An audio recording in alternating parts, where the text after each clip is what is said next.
Eco পার্কের হরিণগুলোকে touch করলে সত্যি কি 500 টাকা করে ফাইন দিতে হবে? তো hey guys, welcome back to my new blog. ভোরবেলা কাজে যাওয়ার পথে এত পরিমাণে কুয়াশা পড়েছে কি বলবো। কোনো রকমে কুয়াশা পার করে অফিসে পৌঁছে গেলাম। অফিসে পৌঁছে দেখি সিন্টু ভাই গাড়িতে বসে আছে, তাই ওর সাথে একটু আড্ডা মেরে নিলাম। তারপর কাজ কমপ্লিট করে বাড়ি চলে এলাম। তারপর ঘুম থেকে উঠে দুপুরে লাঞ্চটা কমপ্লিট করে নিলাম। এদিকে বাড়িতে প্রথমবার ড্রাগন ফল এনেছিলাম। ড্রাগন ফলটা খেতে খুব একটা টেস্টি নয়, তবে মোটামুটি চলার মতো। তারপর রেডি সেডি হয়ে একটু ঘুরু করতে বেরিয়ে পড়লাম। তারপর আকাঙ্ক্ষা থেকে রিয়াজদেরকে পিক আপ করে নিলাম। তারপর সোজা চলে গেলাম ইকো পার্ক। টিকিট কাউন্টার থেকে 5টা টিকিট কেটে সোজা ইকো পার্কে ঢুকে গেলাম। ঢুকেই দেখি 2 বছর ধরে চালানো সেই প্লেয়ার করোনা ভাইরাস।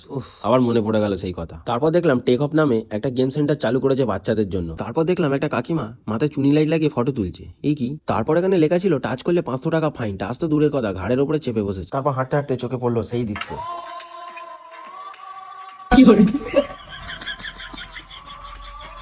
তারপর বাইরে বেরিয়ে ছোলা মাখা, মশলা মুড়ি, ঘটি গরম আর শেষে শামীম ভাইয়ের দোকান থেকে চা খেয়ে সোজা চলে গেলাম রায়েরহাটের জুডিও। তো এই ছিল আজকে মিনি ব্লগ। ভিডিওটা যদি ভালো লাগে লাইক, কমেন্ট, শেয়ার আর চ্যানেল নতুন হলে সাবস্ক্রাইব করে দিও। আবার দেখা হচ্ছে নতুন ভিডিওতে। বাই।